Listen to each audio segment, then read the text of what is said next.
Hey guys, tonight we're stepping into ancient Rome around 100 CE, and you desperately need a bath.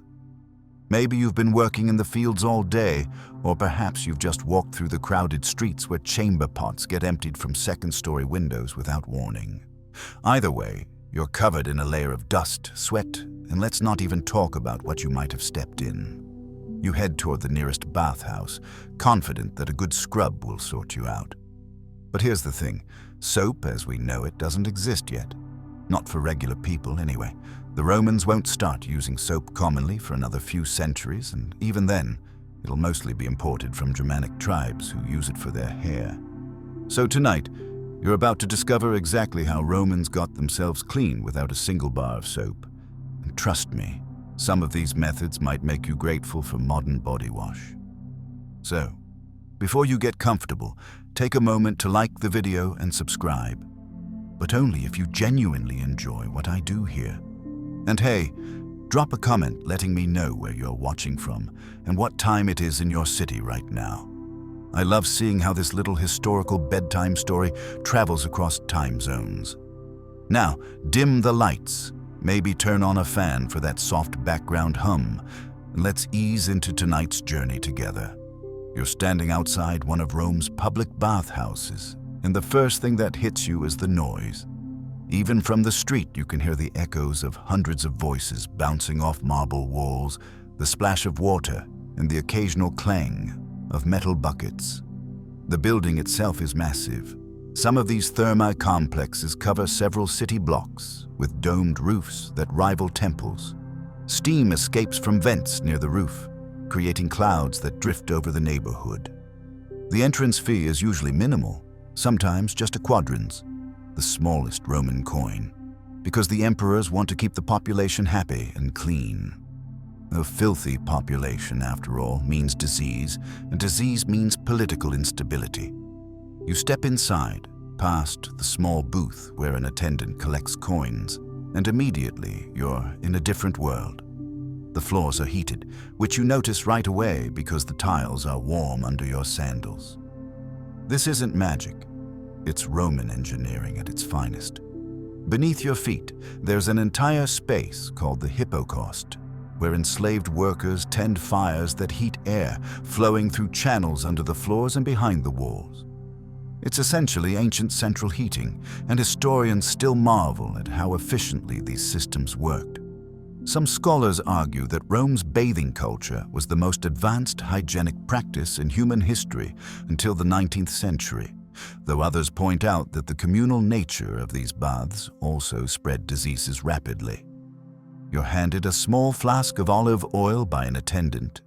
This isn't the cooking oil sitting in your kitchen back in the 21st century. This is your cleaning agent. The logic goes like this. Oil attracts dirt and grime.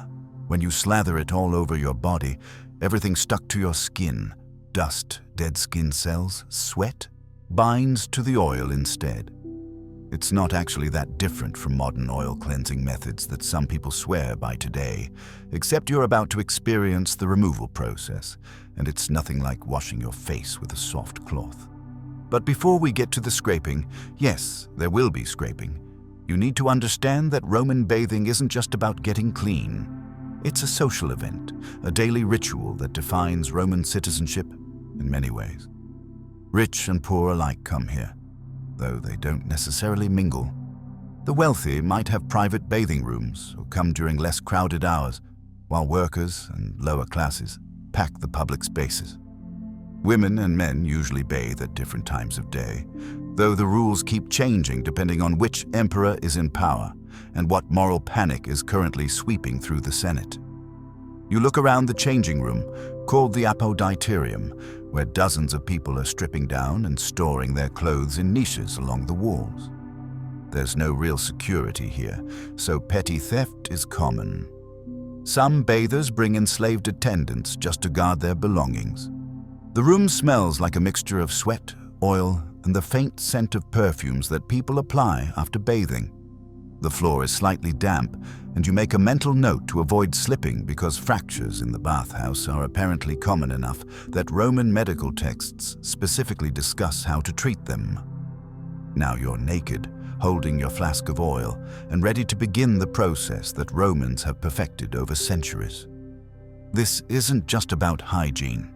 It's about participating in one of the defining rituals of Roman culture, one that connects you to everyone from senators to shop owners, and it's about to get a lot more interesting than any shower you've ever taken. You move from the changing room toward the main bathing areas, but first you need to apply that olive oil. In wealthier households, people might have enslaved workers do this for them, but here in the public baths, you're mostly on your own unless you've brought someone along or you're willing to pay one of the bath attendants for assistance. You uncork the small ceramic flask and pour some of the golden green liquid into your palm. It's thicker than you expected, cold against your skin, and it has that distinct Mediterranean smell. Grassy, slightly peppery, nothing like the refined olive oil you'd find in a modern grocery store. You start rubbing it over your arms, your chest, your legs. The oil doesn't absorb into your skin the way modern lotions do. Instead, it sits on the surface, coating everything in a slick layer that makes you look like you've been glazed for roasting. Other bathers around you are doing the same thing, and the room takes on this strange sheen as dozens of oiled bodies move through the steamy air. Some people are being more thorough than others, making sure to work the oil into every crease and crevice. The Romans believed that this oil layer was essential, not just for trapping dirt, but also for protecting the skin from the intense heat you're about to experience in the hot rooms.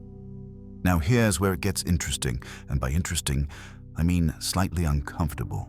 Once you're thoroughly oiled, you don't rinse it off with water. Instead, you're going to scrape it off using a tool called a strigil. If you've never seen one of these things, imagine a curved metal blade, usually made of bronze or iron, shaped somewhat like a question mark or a very aggressive tongue depressor. The Romans considered these essential personal items so important that wealthy citizens owned expensive versions decorated with engravings, and athletes were sometimes buried with their strigils as prized possessions. You pick up a strigil from a communal rack, though if you were a regular here, you'd probably bring your own. The metal is cool in your hand, and the curved edge is dull enough that it won't cut you, but sharp enough to do its job effectively. The technique involves holding the strigil at an angle against your skin and dragging it firmly along your limbs and torso, scraping away the oil along with everything it's captured. You start with your arm, pulling the blade from shoulder to wrist, and a ribbon of yellowish oil mixed with dirt and dead skin cells collects along the curve of the tool. It's not painful exactly, but it's not comfortable either. There's pressure, a slight burning sensation, and your skin turns pink where the strigil has passed. You flick the collected grime onto the floor. Yes, just onto the floor where it joins the rivulets of oily water flowing toward the drains. The bathhouse floors are slightly sloped for exactly this reason, designed to channel all this runoff toward underground drainage systems. Historians still debate how sanitary these practices actually were, with some arguing the constant flow of water kept things relatively clean, while others point out that you're basically standing in a soup of everyone else's shed skin and body oils. The Romans had a specific order for strigil use. You'd typically start with your limbs, arms and legs, then move to your torso, and finally, if you could reach or had help, your back. This is where having a bath companion or hiring an attendant becomes almost necessary. Your back is impossible to scrape properly on your own, and leaving it oiled would defeat the entire purpose. Wealthy Romans traveling with enslaved attendants had this handled automatically, but common citizens often formed informal partnerships, taking turns scraping each other's backs. It's weirdly intimate, standing there while a near stranger runs a metal blade down your spine, but it's also completely normal in this context. Some people brought their own special oil mixtures to the baths.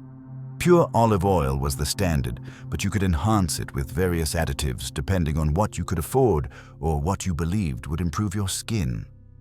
Crushed flower petals were popular among those who could afford them. Rose petals especially, imported at great expense from gardens across the empire. Others mixed in ground pumice stone for extra exfoliation, creating what was essentially an ancient scrub. There's even evidence that some Romans added crushed pearl powder, though whether this actually did anything beneficial or just signaled wealth is something scholars still argue about. The Strigils scraping process could take anywhere from a few minutes to half an hour, depending on how thorough you wanted to be and how dirty you actually were. Athletes after competitions would go through multiple rounds. Oil, scrape, more oil, scrape again, until their skin was practically glowing. In fact, the scrapings from famous athletes were apparently collected and sold as a sort of good luck charm or medicinal substance. Yes, you read that right. People paid money for the oily, sweaty scrapings of successful gladiators and Olympic competitors, believing it transferred some of their strength or prowess. Ancient Rome was weird. Your skin is now pink, slightly tender, and theoretically much cleaner than when you started, though you're standing in a room full of oil-slicked floors and the air is thick with steam and the smell of bodies. The Strigil goes back on the rack. Someone else will use it next, because personal hygiene in the Roman sense doesn't include individual tools for everyone. You're ready now for the next phase of the bathing process, which involves moving through a series of rooms with dramatically different temperatures, each designed to accomplish something specific for your body and health. You move deeper into the bathhouse complex, and the scale of this place starts to sink in. This isn't just a building with some pools.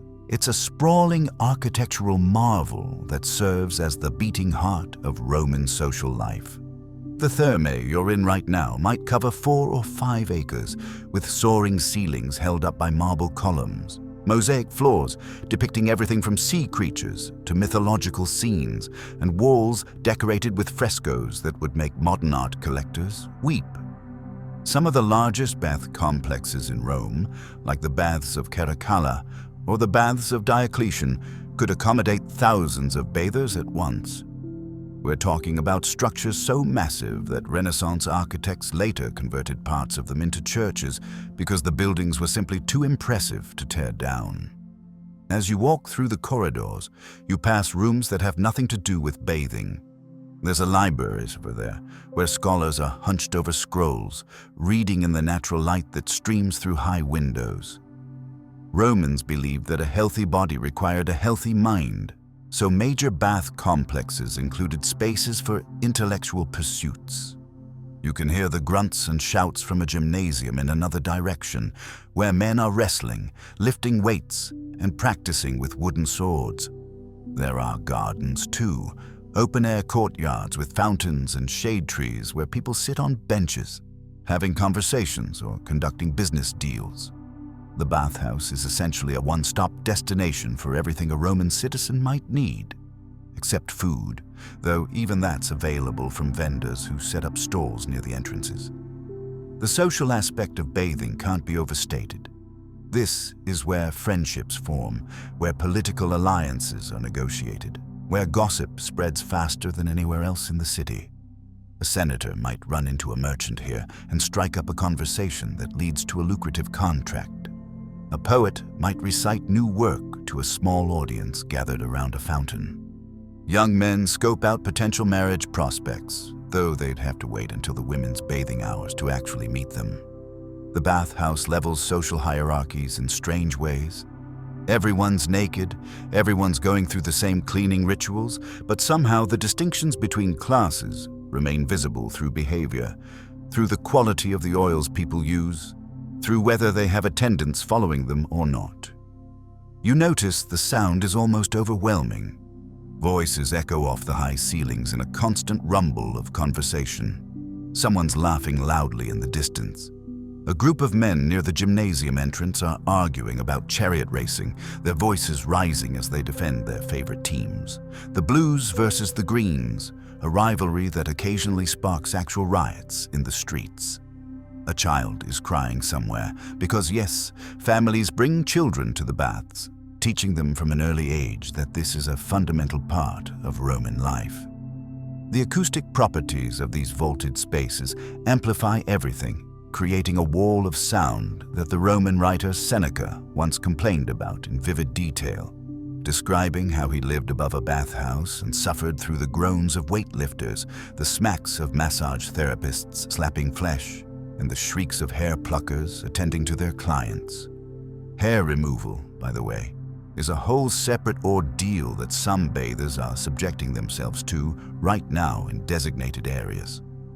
Romans had complicated ideas about body hair.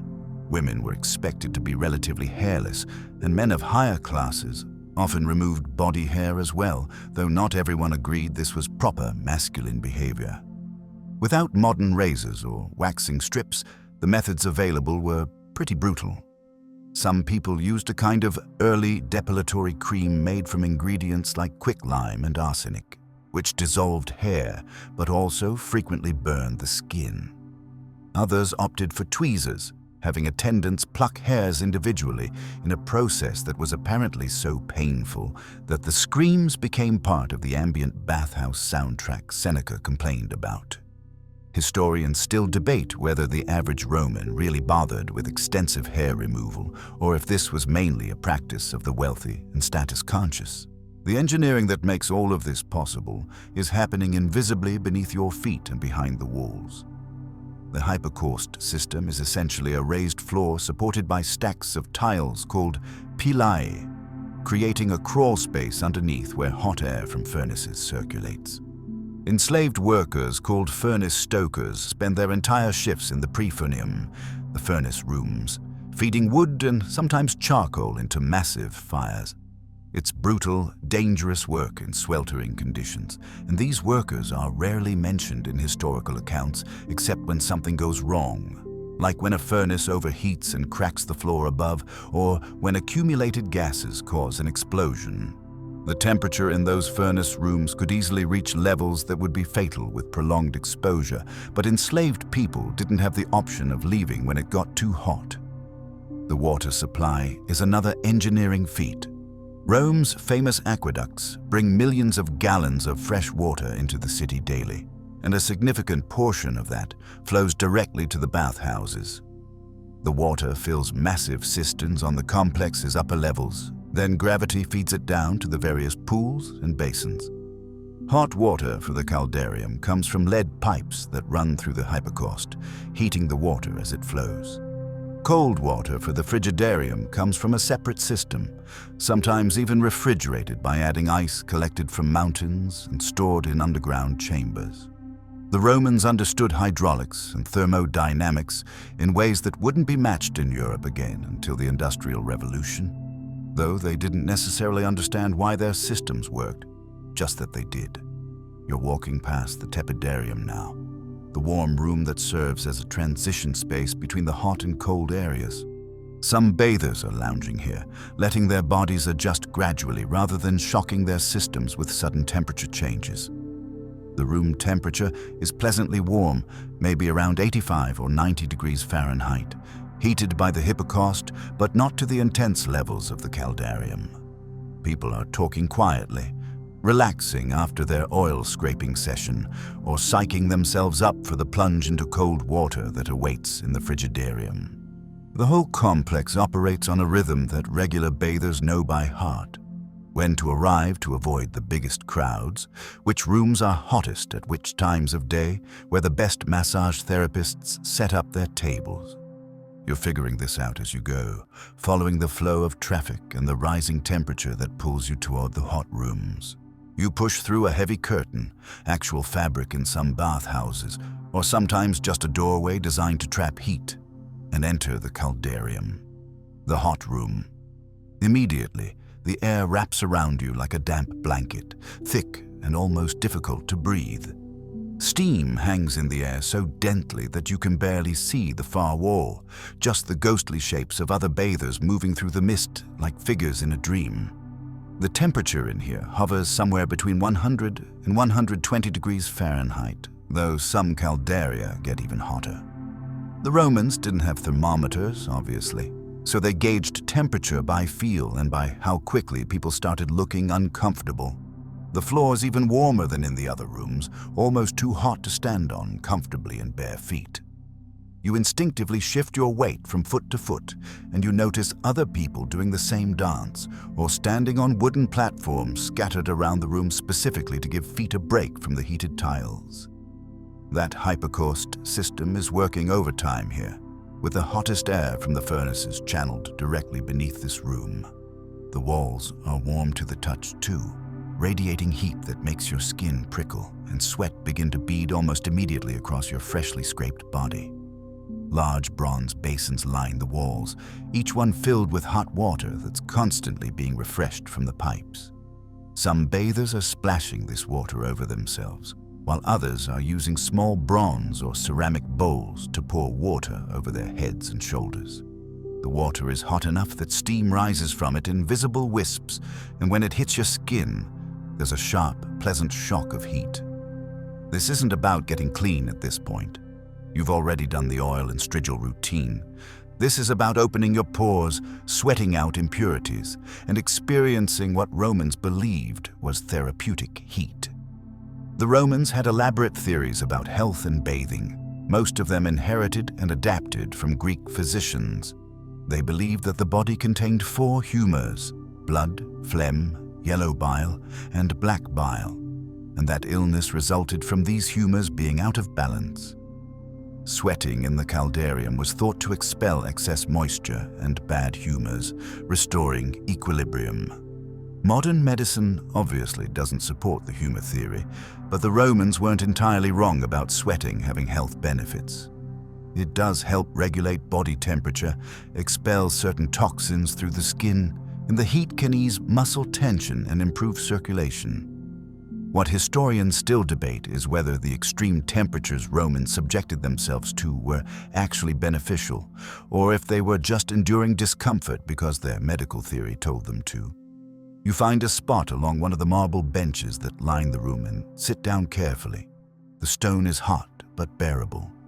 Around you, other bathers are in various states of relaxation and discomfort.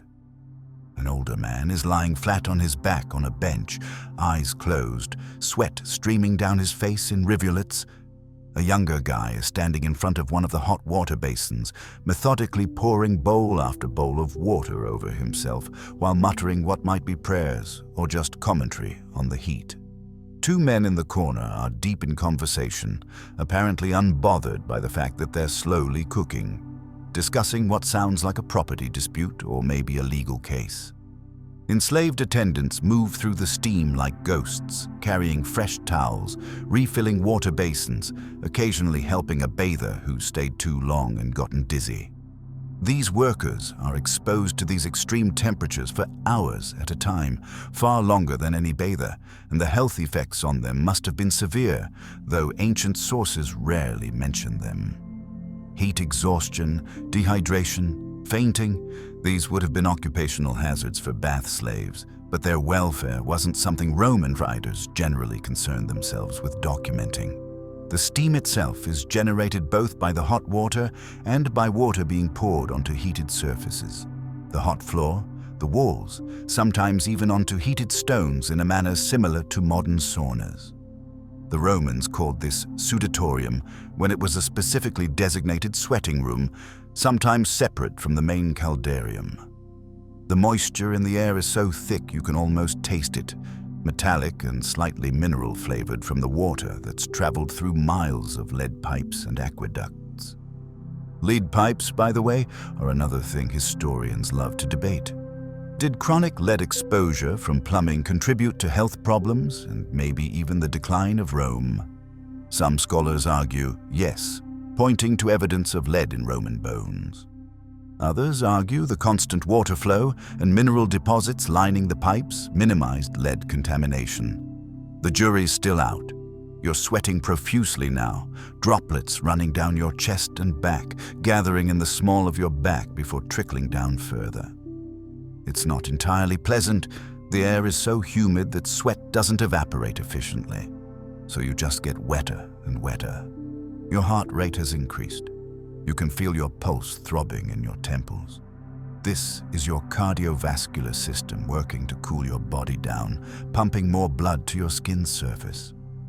The Romans interpreted this physical response as evidence that the treatment was working, that their bodies were being purified and strengthened. Roman military commanders sometimes required their soldiers to endure regular hot baths, believing it toughened them and prevented disease, though whether it actually helped military readiness or just made soldiers uncomfortable is, you guessed it, still debated by historians. Some bathers stay in the Caldarium for just a few minutes, while hardcore regulars might endure 20 minutes or more. There's a certain machismo around heat tolerance. Being able to outlast other men in the hot room becomes a point of pride for some. But there are real dangers. People do occasionally pass out from heat exhaustion, and there are documented cases of bathers dying in the Caldarium, though whether from heart conditions triggered by the heat, from staying too long, or from underlying health issues is usually unclear in ancient sources. The combination of heat, steam, and the earlier oil scraping has left your skin feeling hypersensitive and incredibly smooth. When you run your hand over your arm, it's slick with sweat, but also somehow softer than before you entered the baths. This is what Romans came for, this feeling of being thoroughly heated, cleaned, and transformed. You're not done yet, though. The cold water awaits, and the temperature shock is going to be considerable. Before you leave the Caldarium, though, there's one more procedure that many bathers go through. A second, more thorough Strigil scraping. Yes, you already did this once after applying the olive oil, but the intense heat and sweating have brought even more impurities to your skin surface, along with a fresh coating of perspiration mixed with whatever oils are still clinging to you. Some bathers apply a thin layer of fresh oil at this point, specifically so they have something to scrape away, creating a sort of second round of cleansing that's supposed to be even more effective than the first. You can hire a professional scraper here in the Caldarium, or if you brought an attendant, they'll do it for you. These professional bath workers are called capsari if they're guarding clothes, but the ones doing the scraping and massage work don't always have a specific title in the sources. They're just enslaved workers or freedmen trying to make a living by offering services in the baths. You spot one now, a middle-aged man with muscular forearms and a deeply tanned complexion from spending his days in the steam and heat. He's working on another bather, and you watch the technique for a moment. It's more aggressive than what you did to yourself earlier. The scraper holds his strigil at a steeper angle, applying more pressure, and works in long, firm strokes that leave bright red marks on the other man's skin. The client winces occasionally, but doesn't complain. This level of intensity is apparently normal, expected even. When the scraper finishes one section, he wipes the collected grime onto a cloth hanging from his belt, then moves to the next area. The whole process is efficient, practiced, probably repeated dozens or hundreds of times every single day. The scraper's hands are calloused, his movements automatic, and he maintains a running commentary with the client about local news, upcoming festivals, the quality of the grain shipments arriving at Ostia. You decide to attempt the second scraping yourself rather than pay for the service. You pick up your strigil again, the metal is now warm from the Caldarium's heat, and start on your legs. The pressure required is surprising. When you did this earlier, you were gentle, tentative, not wanting to hurt yourself. But now you understand that to really remove the sweat and dead skin cells, you need to press harder. The strigil drags across your shin, and the sensation is somewhere between scratching an itch and mild pain. The collected liquid that comes away is clearer than before, mostly sweat with a faint oily sheen and a disturbing amount of gray matter that you realize is dead skin. Your arms are easier because you can see what you're doing and control the angle better. The backs of your thighs require some awkward twisting. Your torso is straightforward until you try to reach your back, at which point you realize why people either pay for help or bring friends. You manage to get your lower back by reaching around, but your shoulder blades are essentially impossible to reach effectively. A kind stranger, or maybe just someone who needs their own back done, offers to trade scraping duties with you, and you accept because the alternative is walking around with an unclean back, which defeats the entire point. Scraping someone else's back is an oddly intimate experience. You can feel the heat radiating off their skin, see the individual rivulets of sweat running down their spine, watch the way their muscles tense when you press harder. The strigil removes a startling amount of material. Sweat, yes, but also flakes of skin that have been loosened by the heat and moisture. The Romans didn't have microscopes or germ theory, so they didn't understand that they were also potentially sharing skin bacteria, fungi, and various microorganisms through this process. They just knew it felt cleaner afterward, and that was enough. The scraping technique varied by region and personal preference. Some people preferred multiple light passes with the strigil, building up to deeper pressure gradually. Others went straight for aggressive scraping, believing that more pain meant better results. Athletes and gladiators sometimes had their own specialized scrapers who knew exactly how much pressure each client preferred and which areas needed extra attention after training. There's even evidence that different strigil designs existed for different purposes. Some with sharper curves for getting into tight areas like armpits, others with broader blades for covering large surfaces quickly. What historians find fascinating is how this tool became such a powerful symbol of Roman identity. Strigils appear constantly in Roman art, painted on vases, carved into tombstones, included in funeral goods. They represented not just cleanliness, but civilization itself, a marker that separated Romans from the barbarian peoples they conquered who didn't practice elaborate bathing rituals. When Romans wanted to show someone living a proper Roman life, they'd depict them with a strigil. The tool became so associated with Roman culture that even after the Western Empire collapsed and bathing culture declined dramatically, the strigil remained in artistic depictions as a nostalgic symbol of a more civilized time. Your skin is now hypersensitive from the combination of heat, moisture, and scraping. Every nerve ending feels exposed and raw in a way that's not quite painful but definitely intense. The areas you've scraped are bright pink, almost red in places where you pressed too hard or went over the same spot multiple times.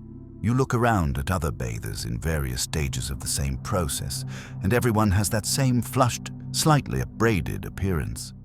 It's weirdly uniform, this Roman standard of cleanliness that involves literally scraping away the outer layer of your skin. The process has taken longer than you expected.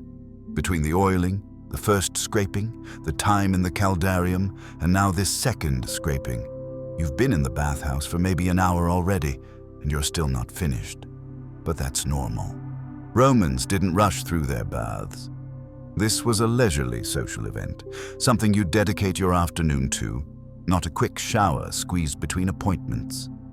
The whole rhythm of Roman daily life accommodated these extended bathing sessions, with work and obligations scheduled around bath time rather than the other way around.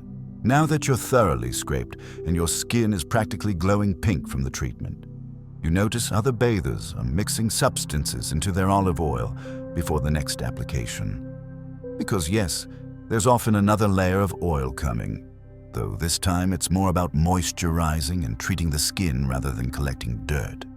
You watch a wealthy-looking man whose enslaved attendant is preparing what looks like a custom blend in a small bronze bowl, grinding something with a pestle while adding drops of oil.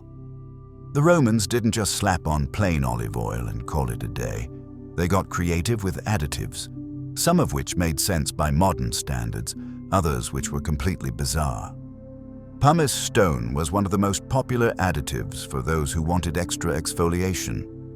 This volcanic rock, when ground into fine powder and mixed with oil, created an abrasive paste that worked like an ancient scrub. The gritty texture helped remove stubborn, dead skin and gave people that extra smooth feeling they associated with true cleanliness. Pumice came from volcanic regions, particularly from around Mount Vesuvius, before it famously buried Pompeii, and it was cheap enough that even common citizens could afford a little pouch of pumice powder to bring to the baths. You can see someone using it now, rubbing the gray-speckled oil mixture into their arms with vigorous circular motions, their skin turning even redder under the treatment. Flower petals were the luxury option. Rose petals especially, because roses carried associations with Venus and beauty, and their scent was considered both pleasant and medicinal.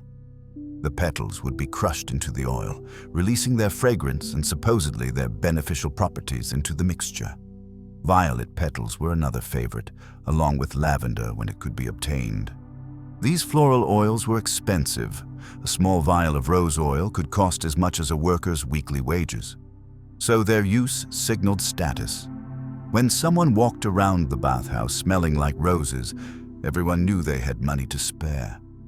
Historians debate whether these floral additives actually improve skin health or if they were purely cosmetic and social signals, but the Romans clearly believed in their efficacy.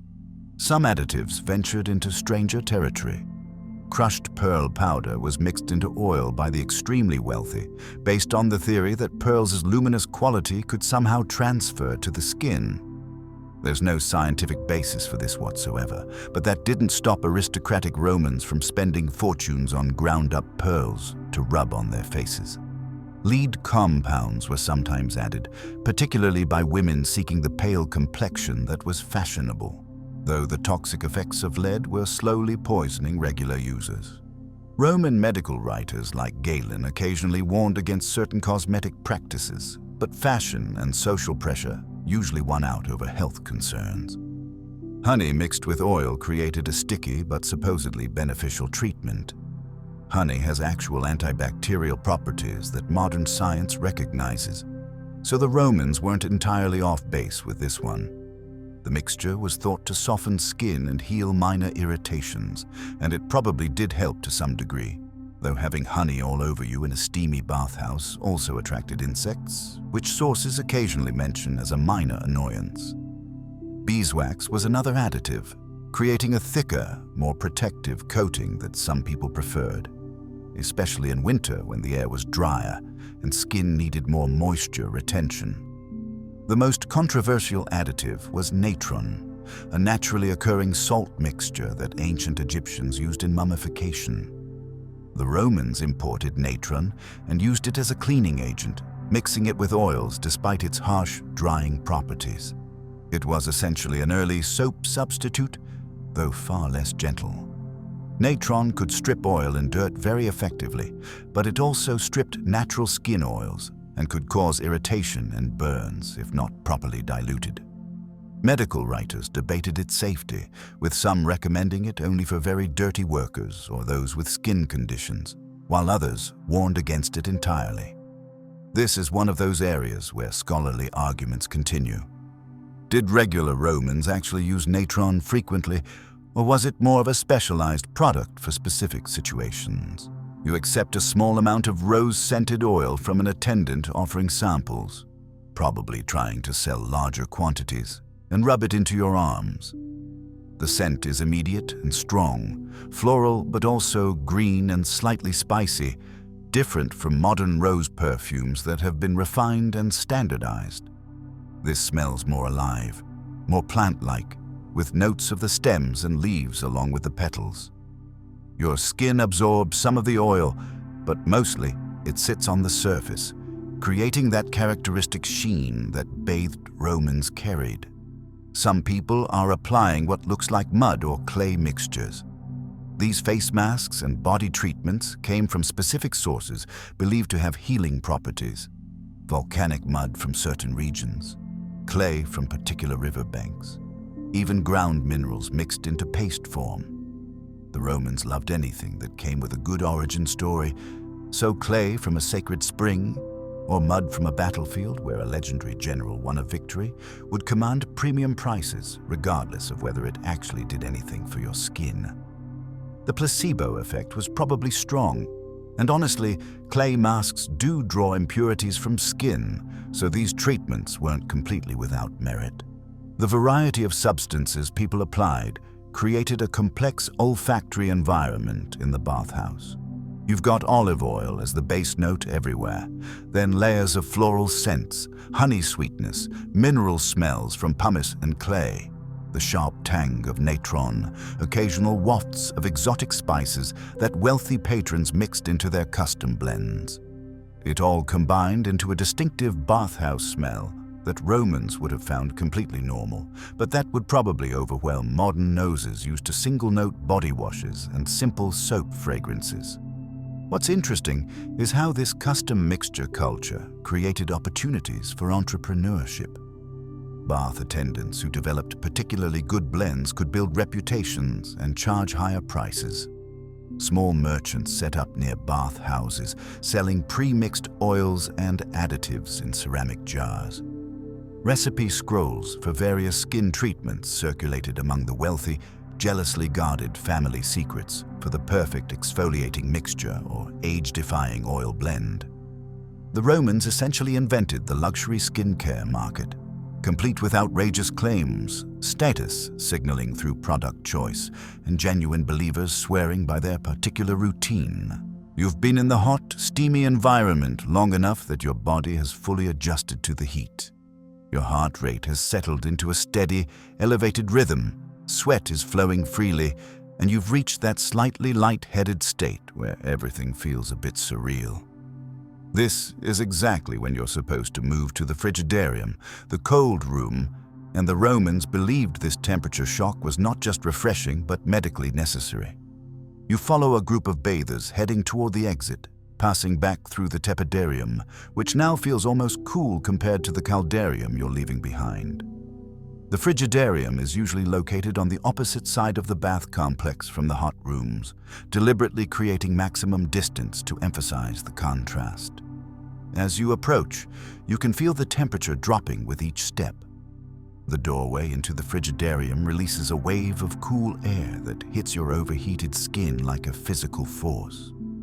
Some bathers pause at the threshold, psyching themselves up for what's about to happen. Others stride confidently forward, eager for the cold plunge.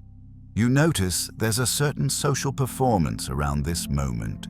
Showing hesitation marks you as a newcomer or someone with weak constitution, while diving straight in demonstrates proper Roman fortitude.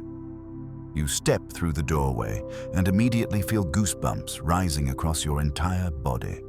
The Frigidarium is dramatically colder than any other room you've been in, often kept between 55 and 60 degrees Fahrenheit, sometimes even colder. The room is usually smaller than the Caldarium, with high ceilings and large windows that allow natural light and cool air to flow through. The centerpiece is a large pool, sometimes called a natatio if it's big enough for actual swimming. The water in that pool comes from a separate aqueduct line, specifically routed to avoid the hypocaust heating system, and in some luxury bathhouses, enslaved workers actually add ice to the water. Chunks carved from mountain snow that was collected in winter and stored in underground chambers packed with insulating straw. The pool's surface is absolutely still, dark and reflective like a mirror, and you can see steam rising from your own body in the cool air. Other bathers are already in the water, some floating peacefully, others splashing and gasping, a few swimming laps in the deeper sections. The Roman medical theory behind this cold plunge was surprisingly sophisticated. Physicians like Galen taught that the extreme heat of the Caldarium opened the body's pores, releasing impurities and bad humors, but that leaving those pores open made you vulnerable to disease and environmental influences. The cold water supposedly closed the pores back up, sealing in the benefits of the hot bathing while protecting against illness. Modern science doesn't support the idea of pores opening and closing like little doors, but the Romans weren't entirely wrong about the health effects of contrast bathing.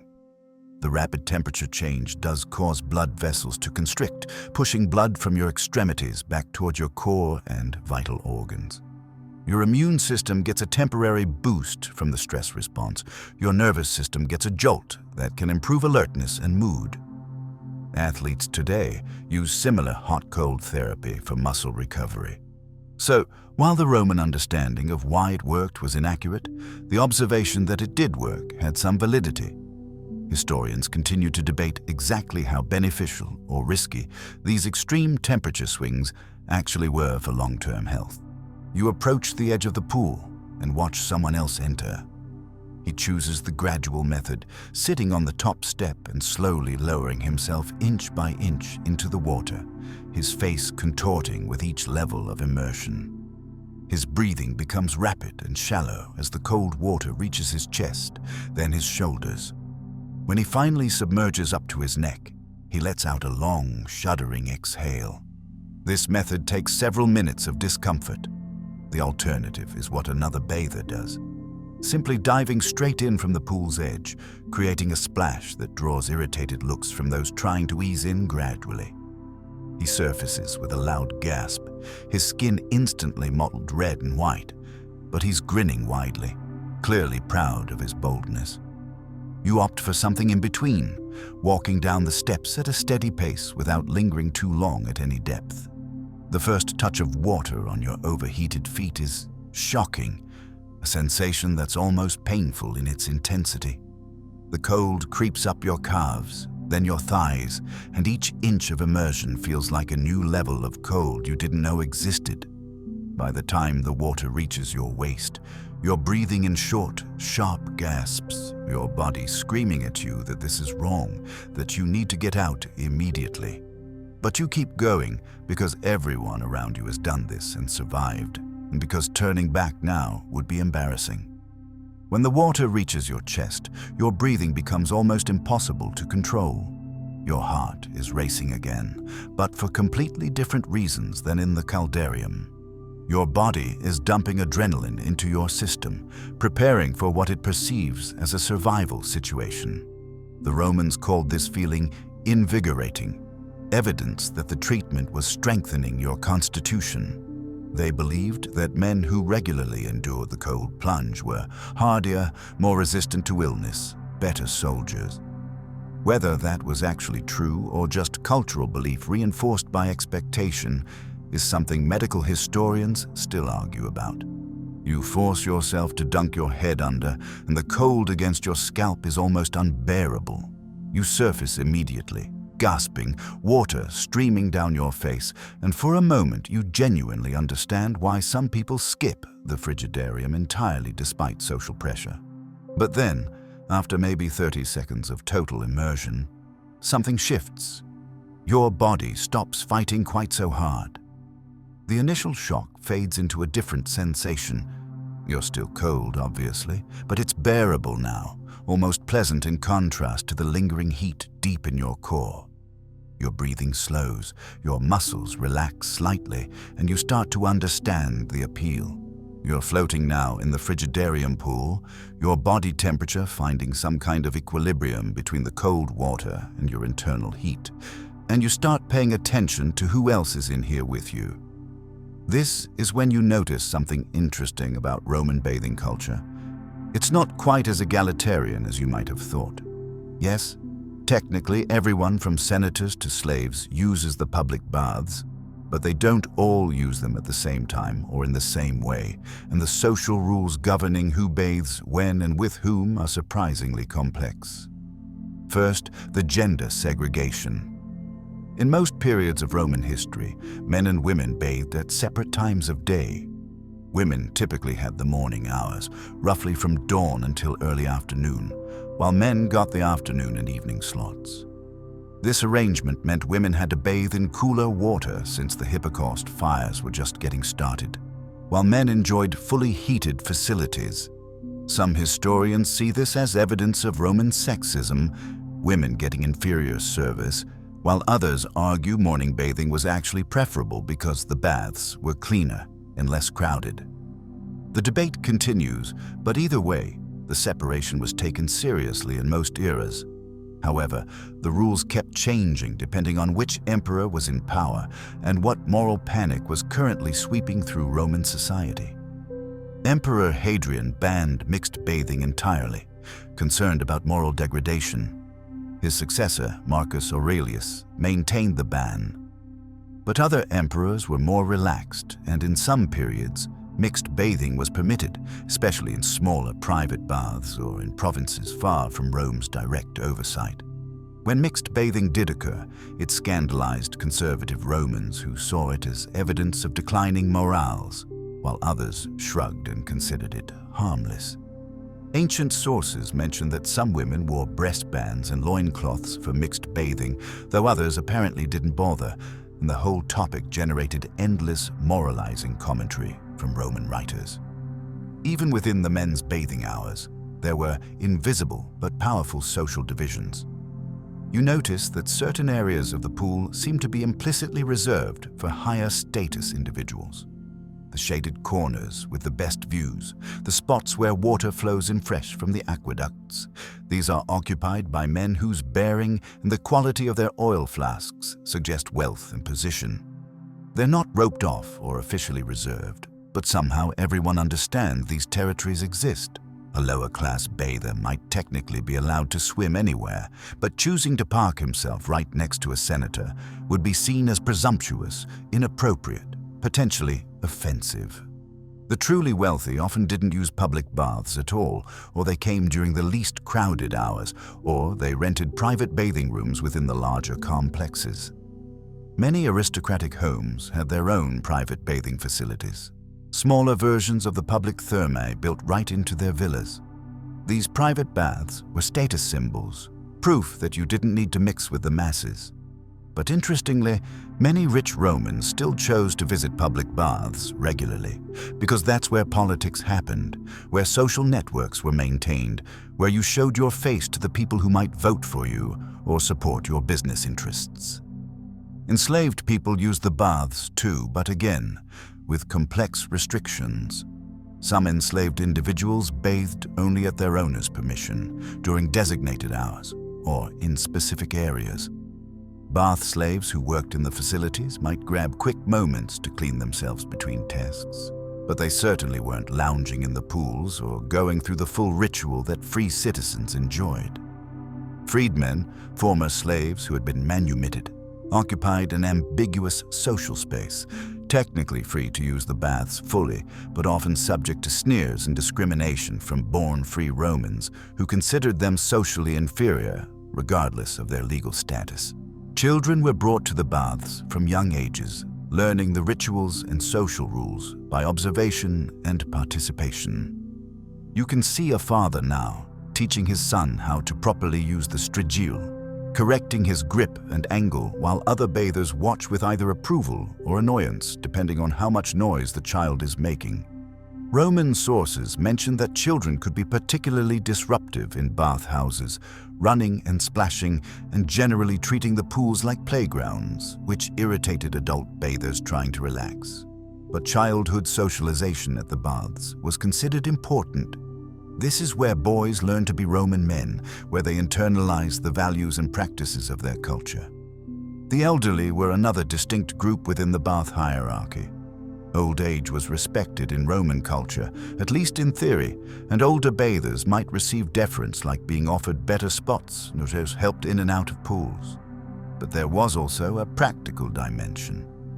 Older bodies couldn't tolerate the extreme temperatures as well, and there are references to elderly people dying in the Caldarium or suffering dizzy spells in the Frigidarium.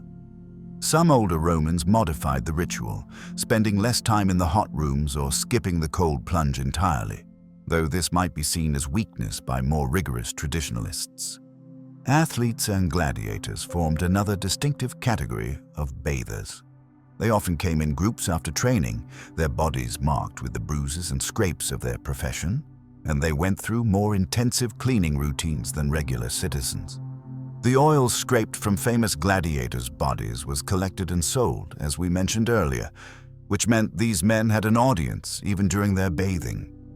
Some clearly enjoyed the attention, flexing and posing, while others tried to maintain privacy, which was nearly impossible in the communal environment.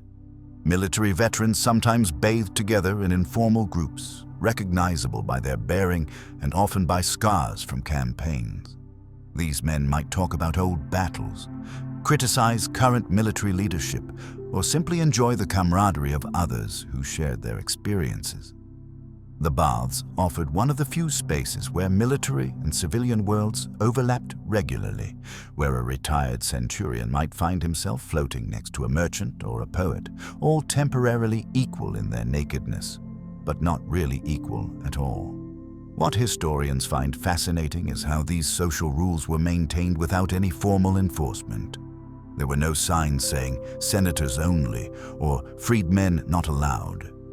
The hierarchies were understood, internalized, and policed through social pressure and informal sanctions. If someone violated the unspoken codes, say a lower-class person being too familiar with an aristocrat, they might be ignored, mocked, or in extreme cases, physically removed by other bathers. The bath was simultaneously a space of communal activity and rigid social stratification, and navigating it successfully required understanding exactly where you fit in Roman society's complex pecking order. You climb out of the Frigidarium pool after a few minutes of cold immersion, your skin tight and tingling, water dripping from your body onto the marble floor. As you stand there catching your breath and adjusting to room temperature again, you notice channels cut into the floor leading toward drainage grates. Water is constantly flowing through the bathhouse. From the pools, from bathers rinsing themselves, from attendants cleaning surfaces, and all of it has to go somewhere. This is where Roman bathing culture connects to another, significantly less glamorous industry that most bathers never think about. That water you're standing in, along with all the oil, dirt, skin cells, and other substances scraped from thousands of bodies, is being channeled through underground pipes to collection points where it will be sold. Sold. Yes, the bathhouse wastewater is a commodity, and the people buying it are fullers, the ancient equivalent of dry cleaners and launderers. Their workshops, called fulonicae, are scattered throughout Rome and every other Roman city, and they depend on a steady supply of substances that modern people would consider disgusting, but that Romans recognized as chemically useful. The connection between bathing and laundry is one of those aspects of ancient life that sources mention casually, but that seems bizarre to modern readers. Yet it made perfect sense in a world without synthetic detergents or modern chemistry. The Fulonica business worked like this. Romans wore togas and tunics made from wool or linen, and these garments got dirty, stained, and smelly with regular wear. Washing with plain water didn't really cut it, especially for removing oil stains, sweat, and the various substances Romans came into contact with in daily life. Fullers discovered that certain chemicals could break down oils and clean fabric far more effectively than water alone.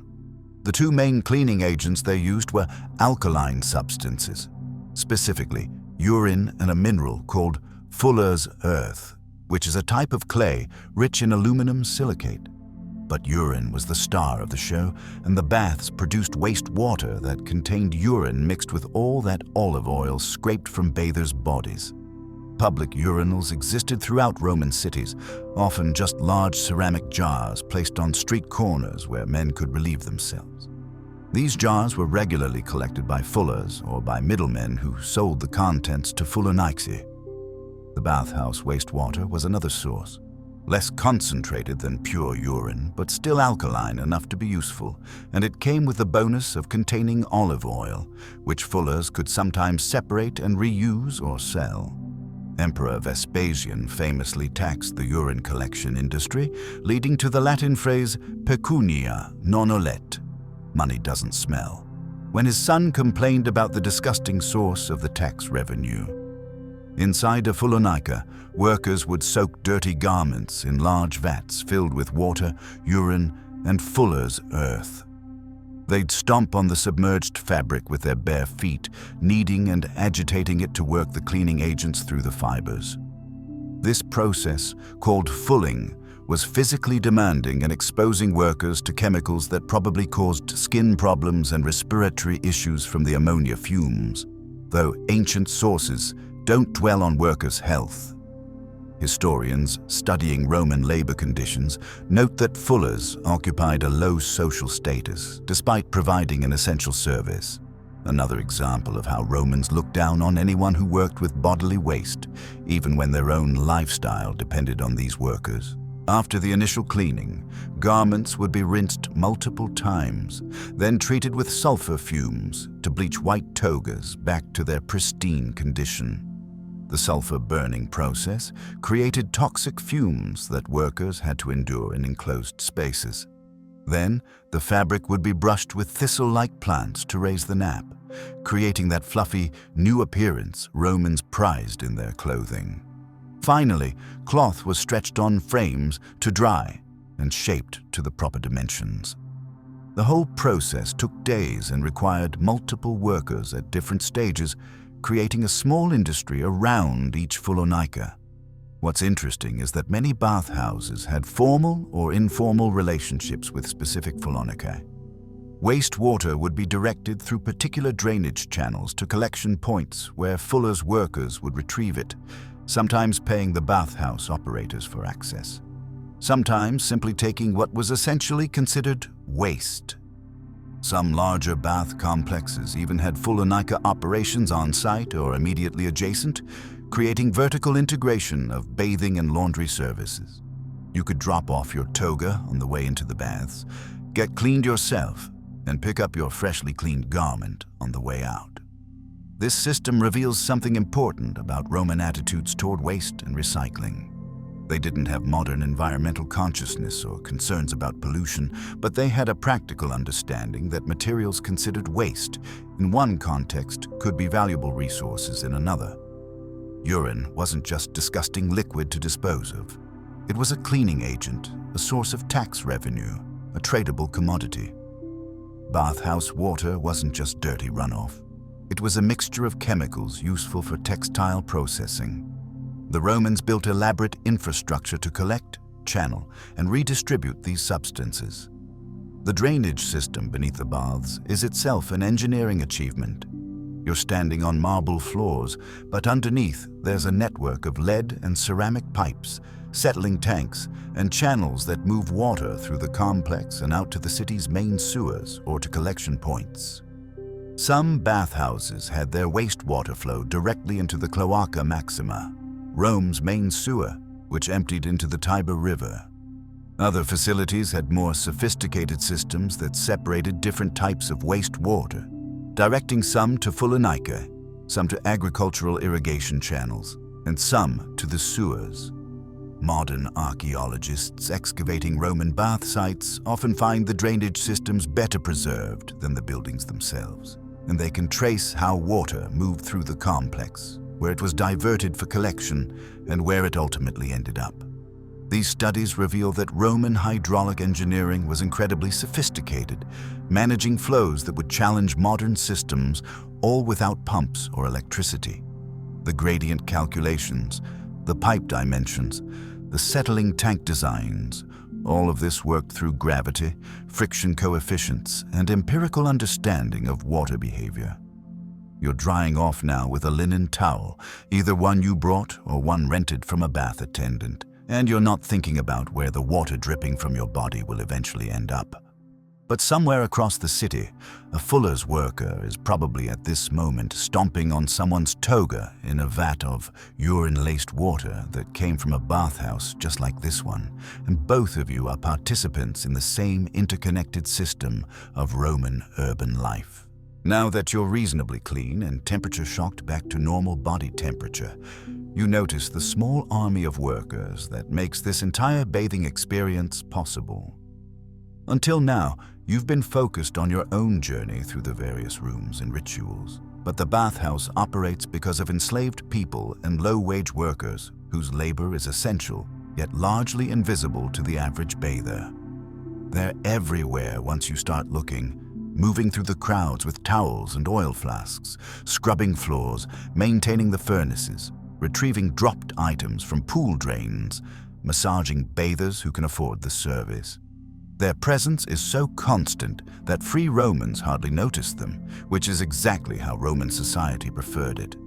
The capsariae are the most visible. These are the attendants who guard clothing in the apoditerium, the changing room. You saw them earlier when you first entered, sitting on stools near the niches where bathers store their belongings. Their job sounds simple, but requires constant vigilance because theft is rampant in Roman bathhouses. A capsarius who lets a valuable cloak or expensive sandals get stolen while under their watch might be beaten or worse, depending on their owner or employer. They spend entire shifts in the changing room, which gets humid and uncomfortable from the proximity to the steam rooms, watching over piles of tunics and making sure no one takes what isn't theirs. Some Capsari are enslaved people whose owners hire them out to the baths, while others are freedmen trying to make a living in one of the few jobs available to people of low status. The furnace workers, called focari, have it much worse. They're deep in the hypocaust area beneath the floors, in the Perfume where the fires burn.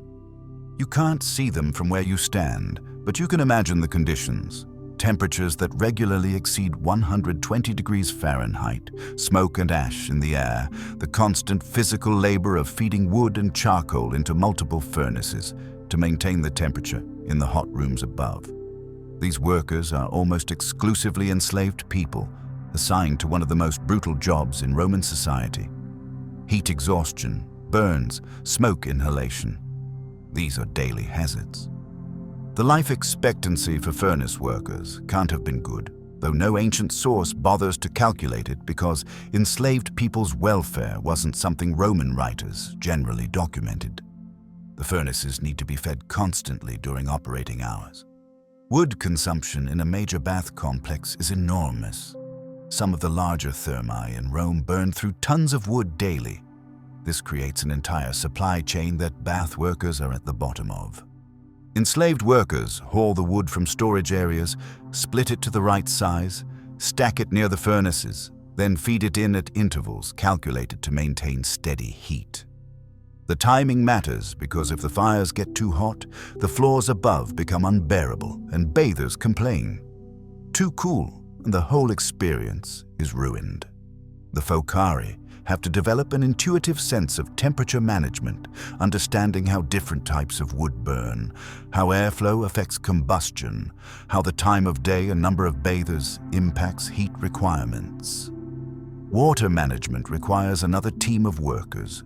The baths consume thousands of gallons hourly, and while gravity does much of the work through the aqueduct system, people are still needed to open and close valves, monitor the cisterns, ensure even distribution to the various pools and basins, and deal with blockages or leaks. The aquarii, water workers, move through maintenance passages most bathers never see, adjusting flow rates and checking pipes. When a drain clogs, which happens frequently given the amount of hair, dead skin, and olive oil flowing through the system, some unfortunate enslaved worker has to physically reach into the drain and clear the blockage by hand.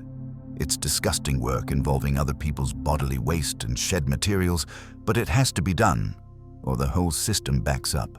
Massage therapists and professional scrapers work the bath floor, offering their services to bathers who can pay. These workers are sometimes enslaved, sometimes freedmen, occasionally even free citizens who've fallen on hard times or learned these skills from family members in the trade. A good massage therapist can build a client base of regular customers who request them specifically, and the really skilled ones can charge premium rates. They spend their days kneading the muscles of bathers, applying oils, sometimes incorporating techniques that were part massage, part medical treatment. Roman medicine didn't clearly distinguish between therapeutic massage and entertainment massage, so these workers operated in a gray area between healthcare and luxury service. The unctores are specialists who apply oils and perfumes after bathing. They know which scents pair well, how much pressure to use when rubbing oil into skin, which areas need extra attention. For wealthy clients, an unctor might spend 20 minutes carefully anointing every part of the body with increasingly expensive layers of scented oils. Rose oil on the arms, lavender on the chest, something exotic and imported on the neck where it will be noticed most. These workers develop extensive knowledge of oils and perfumes, almost like sommeliers of scent, and their recommendations could influence which products wealthy Romans purchased for home use. The tractatores are the bath masseurs who specialize in more vigorous treatments, essentially ancient physical therapists who work on athletes and people with muscle problems. They use techniques that involve deep pressure, joint manipulation, and sometimes tools like smooth stones or wooden implements to work out knots and tension. This is skilled labor requiring anatomical knowledge and strength, and successful tractors could earn decent money, though they still occupied a relatively low social position because physical labor, even skilled physical labor, was looked down upon by the Roman elite. Cleaning staff circulate constantly, mopping up water, scraping accumulated oil off marble benches, scrubbing the floors that get coated with the residue of thousands of feet. They're mostly enslaved people assigned to maintenance duties, and their work is both endless and essential. Without constant cleaning, the bathhouse would become slippery, grimy, and dangerous. But bathers step around them without acknowledgement, treating them like mobile furniture, part of the building rather than people. The cleaners know to keep their eyes down, work quickly, and not disturb the citizens enjoying their leisure time. Historians studying Roman slavery often focus on the bathhouse as a microcosm of the broader institution.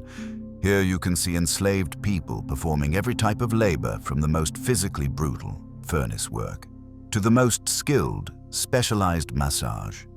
And you can observe how free Romans interact with them, which is to say, hardly at all. The enslaved workers are both essential and invisible, their presence necessary for the entire system to function, but their personhood unacknowledged. This contradiction sits at the heart of Roman civilization, a culture that achieved remarkable technological and cultural achievements while depending fundamentally on the forced labor of people denied basic human rights. You're now in a quieter corner of the bath complex, perhaps sitting on a marble bench in the tepidarium, and you overhear a conversation between two men debating the health effects of frequent bathing. This is a common topic in Roman society because despite the universal popularity of bathhouses, there's no medical consensus on whether all this bathing is actually good for you. Roman physicians held wildly contradictory views, and their debates filtered down into popular conversation, meaning average bathers had opinions about humoral balance, the proper frequency of hot baths, and whether cold plunges strengthened or weakened the constitution. Galen, one of the most influential physicians in Roman history, generally supported regular bathing but with significant caveats and conditions. He believed that bathing could help balance the body's humors, promote healthy circulation, and assist in treating various ailments. But he also warned against excessive bathing, bathing at the wrong times, or bathing in improper sequences.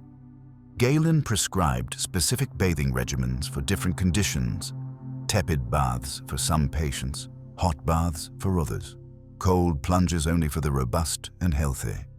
His writings are full of case studies where he claims bathing cured or exacerbated various diseases, though modern medical historians reading these accounts note that correlation and causation get thoroughly confused, and Galen's theoretical framework was entirely wrong, even when his observations were occasionally accurate. Other Roman physicians were far more skeptical. Celsus, whose medical writings survive in substantial form, warned that frequent hot bathing could weaken the body, make people overly dependent on luxury, and reduce their tolerance for hardship.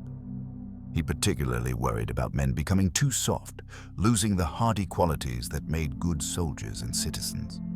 There was definitely a moral dimension to these medical arguments. The same Romans who worried about moral decline and luxury corrupting traditional values also tended to argue that excessive bathing was physically harmful. Historians still debate how much of Roman medical writing was actual health advice versus coded moral and political commentary. The question of bathing frequency was hotly contested. Some Romans bathed daily, even multiple times per day if they were wealthy enough to have private facilities at home and also visited public baths. Others bathed a few times per week. Medical writers couldn't agree on the optimal schedule. Daily bathing was either essential for maintaining health or dangerously enervating, depending on which physician you asked. Emperor Marcus Aurelius apparently bathed once daily, which was considered moderate and appropriate for someone of his station. Emperor Commodus, his son, reportedly bathed 7 or 8 times daily, which contemporary sources cited as evidence of his excessive, degenerate nature. Whether he actually bathed that often, or if this was exaggeration to make a moral point about bad emperors, is something historians still question. Different activities supposedly required different bathing approaches. Athletes and physical laborers needed more frequent bathing because their work made them sweaty and dirty. No argument there. But what about scholars, politicians, or wealthy individuals who spent their days in relatively clean pursuits? Some medical texts suggested they should bathe less frequently because they weren't accumulating the kind of dirt and sweat that required removal. Other texts argued the opposite, that people engaged in mental work needed bathing specifically to refresh their minds and maintain the proper humoral balance for intellectual activity. The lack of consensus meant Romans basically did whatever felt right to them and then cited whichever medical authority supported their preferences. The timing of baths within the daily schedule also generated debate. Most Romans bathed in the afternoon, after the main work of the day was done, but before dinner. This became the standard pattern: work in the morning, bathe in the afternoon, eat in the evening. But some physicians argued that bathing immediately before eating was unhealthy, that you should allow time between bathing and dining for your body to stabilize. Others claimed bathing before meals improved digestion. Still others insisted that light bathing was fine before dinner, but that intense hot bathing should be saved for times when you wouldn't eat for hours afterward. The average Roman trying to follow medical advice would have found the contradictions completely paralyzing. Bathing during illness was another controversial topic. Some conditions were thought to benefit from bathing: skin diseases, joint pain, certain types of fever. Other conditions supposedly worsened with bathing: acute fevers, recent wounds, digestive problems. But the categories weren't consistent across different medical writers, and the underlying theories about why bathing helped or hurt were based on humoral medicine that had no scientific validity. Pliny the Elder's Natural History includes long sections on therapeutic bathing, recommending specific springs and bath types for various ailments, but his recommendations are a mixture of observation, folklore, and completely invented causation. The cold plunge specifically generated enormous debate. Some physicians, following Greek traditions, believed cold water immersion after heat was essential for closing the pores and preventing disease. They pointed to Spartan and other Greek practices of cold water training as evidence that it built physical and moral strength. Other Roman doctors thought the temperature shock was dangerous, particularly for older people, children, or anyone with a weak constitution. They cited cases of people collapsing or dying after cold plunges as evidence. Modern medicine recognizes that rapid temperature changes do stress the cardiovascular system, and people with heart conditions can indeed suffer adverse events from cold water immersion. So the Roman skeptics weren't entirely wrong, though they didn't understand the mechanisms involved. Public health implications of communal bathing were barely considered by ancient medical writers, which seems strange from a modern perspective. Romans didn't have germ theory, so they didn't understand that crowded pools full of naked people sharing water were ideal environments for transmitting infectious diseases. They noticed that diseases spread, obviously, but they attributed contagion to bad air, corrupted humors, or divine punishment, rather than to tiny organisms passing between people in shared water. Some physicians did recommend avoiding baths during plague times, but their reasoning was about avoiding corrupted air in enclosed spaces, rather than understanding actual disease transmission. The one area where Roman medical writers showed some practical understanding was regarding injuries and wounds. Most agreed that bathing with open wounds was a bad idea, though they didn't know about bacterial infection. They just observed that wounds tended to worsen after bath exposure. They recommended waiting until wounds had closed and begun healing before resuming bathing. For burns, however, Some physicians recommended cold water treatment, while others argued against it, and historical medical scholars note that Roman burn treatment advice was particularly inconsistent and often harmful. What you're hearing now, in the conversation between these two bathers, is this same confusion playing out in real time. One man insists his daily hot baths have cured his joint pain and improved his digestion. The other worries that too much bathing is making him soft and susceptible to winter colds. They're both citing medical authorities, they're both convinced they're right, and neither of them has any way to actually test their theories because controlled medical experimentation won't be invented for many centuries, so they'll keep bathing according to their preferences and attributing any health outcomes, good or bad, to their bathing habits.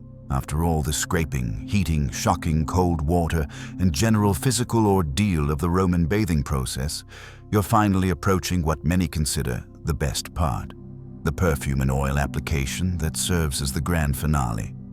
You move toward an area where several unctors have set up stations with arrays of small ceramic and glass bottles arranged on wooden tables. The bottles catch the light filtering through the high windows, and even from a distance you can smell the complex layering of scents drifting through the air. Floral, woody, spicy, musky, all mingling together into an olfactory experience that's overwhelming until your nose adjusts. Perfume in ancient Rome isn't just about smelling pleasant, though that's certainly part of it. It's a status symbol, a medical treatment, a religious offering, and a social signal all rolled into one. The most expensive perfumes come from the far reaches of the empire and beyond. Frankincense and myrrh from Arabia, spikenard from India, cinnamon from East Africa or Ceylon, exotic resins from mysterious locations that most Romans couldn't point to on a map.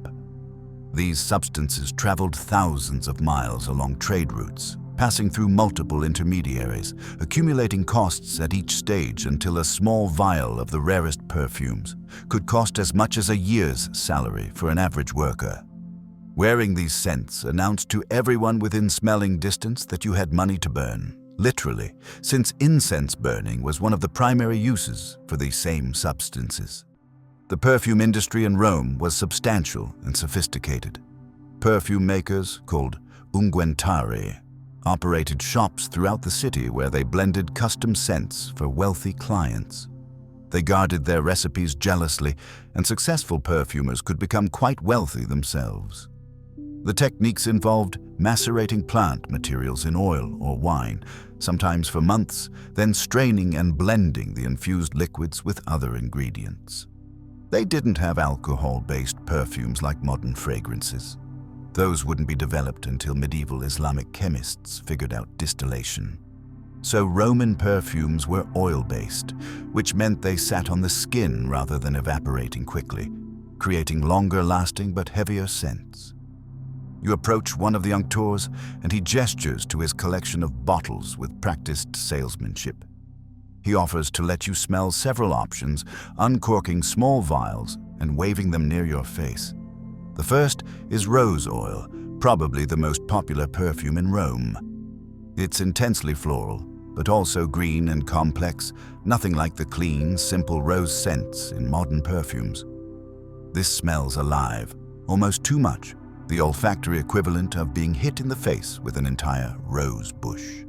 Romans associated rose scent with luxury, beauty, and Venus herself, and appearing in public smelling of roses was an unsubtle announcement of your social pretensions. The next vial contains something darker and more resinous. Myrrh, perhaps, or a blend containing frankincense. These scents have religious associations because they're burned in temples as offerings to the gods. Wearing them on your body blurs the line between personal grooming and religious devotion.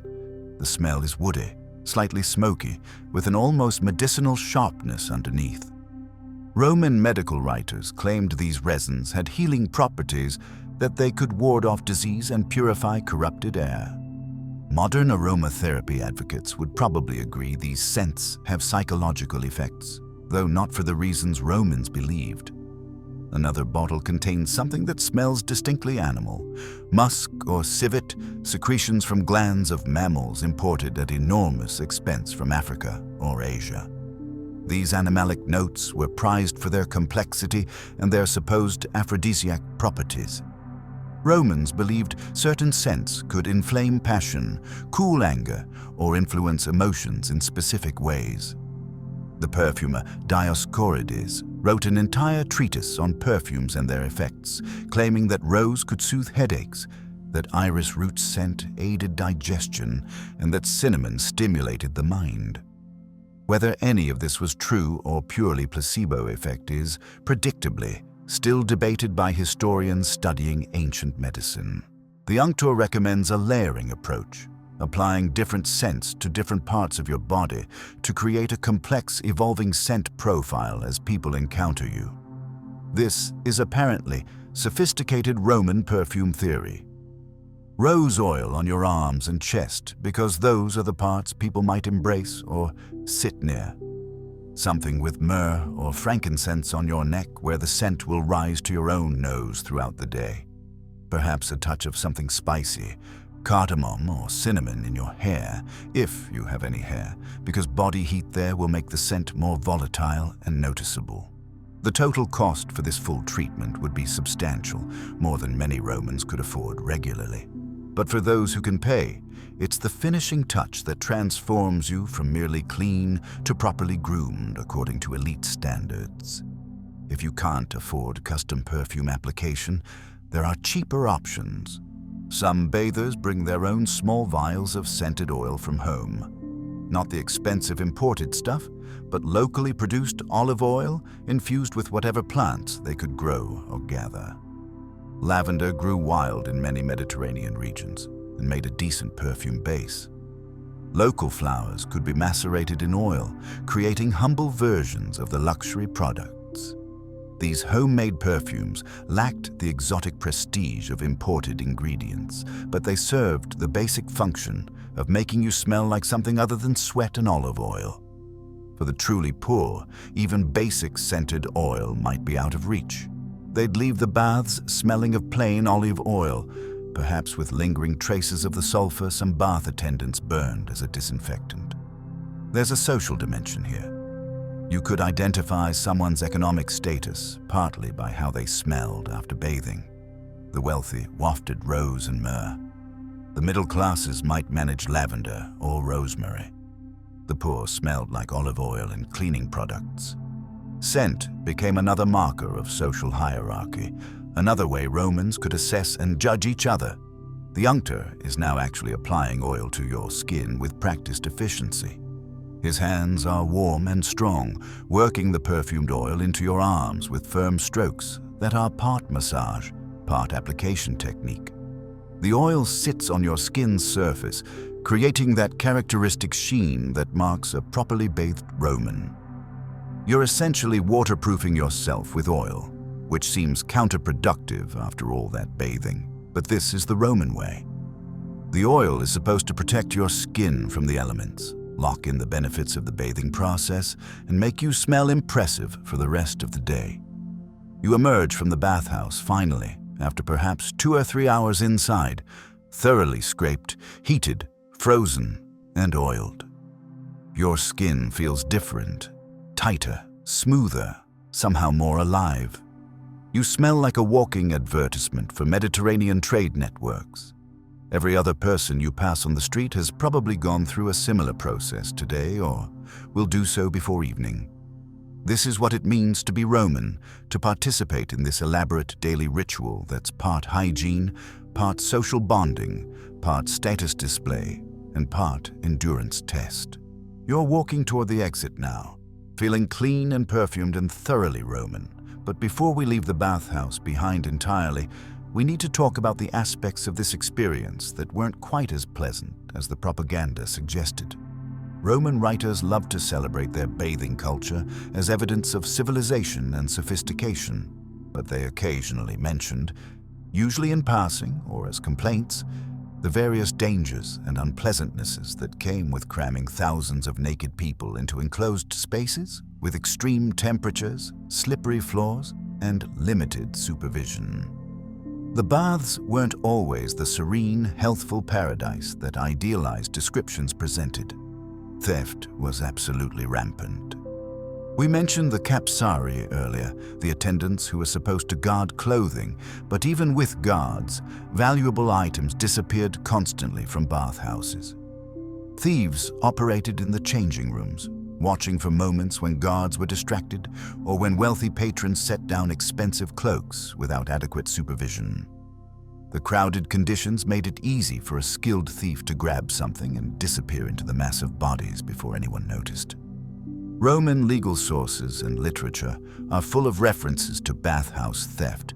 Catullus wrote an entire poem mocking someone who stole his napkins at the baths, and various legal texts discuss appropriate punishments for bathhouse thieves, suggesting it was common enough to require specific legal attention.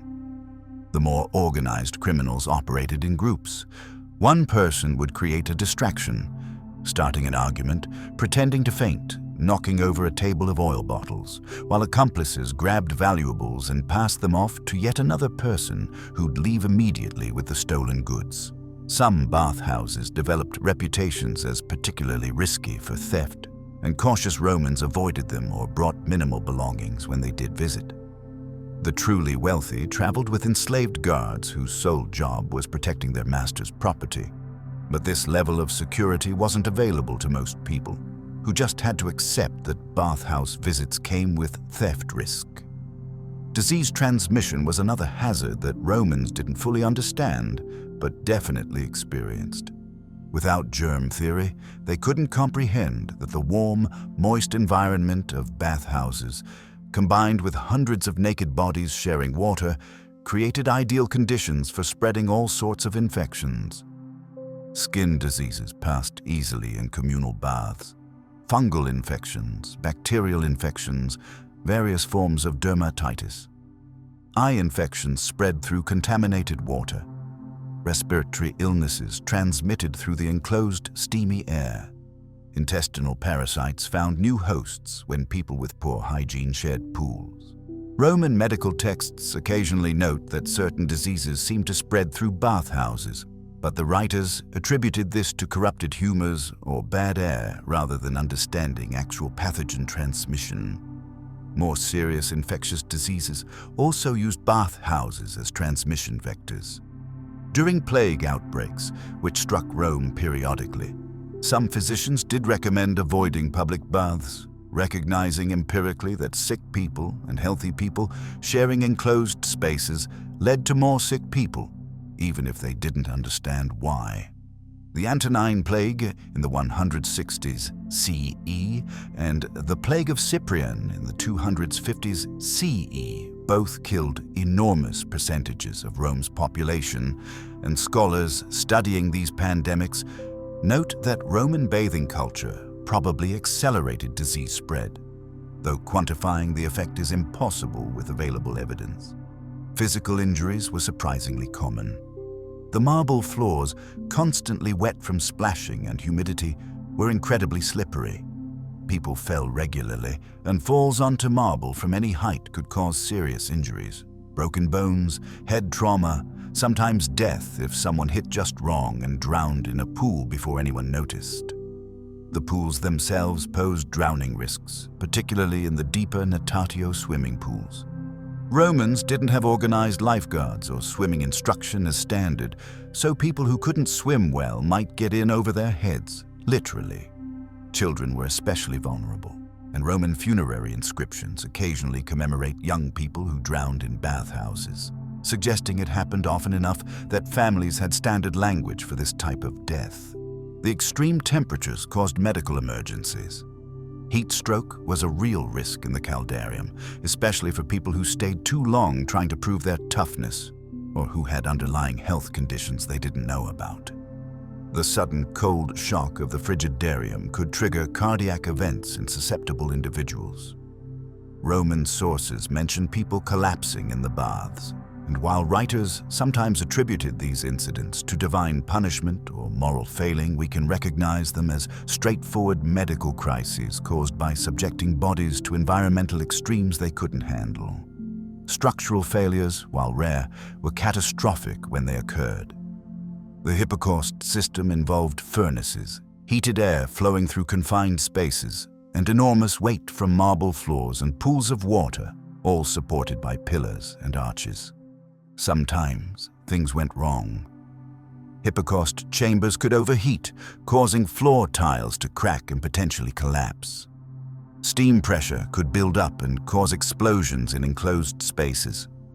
In 80 CE, a fire in a bathhouse in Rome killed numerous people, and while details are scarce, it demonstrates that these massive heated structures came with inherent hazards. Provincial bathhouses, built with less engineering expertise than Rome's major complexes, probably failed more frequently, though records of such disasters in smaller cities rarely survive. Violence occasionally erupted in bathhouses, despite, or maybe because of, the crowded conditions. Arguments over space, over perceived insults, over social slights could escalate into physical fights. The combination of nakedness, hierarchical social tensions, and the presence of alcohol, which some bathhouses sold despite occasional legal prohibitions, created volatile conditions.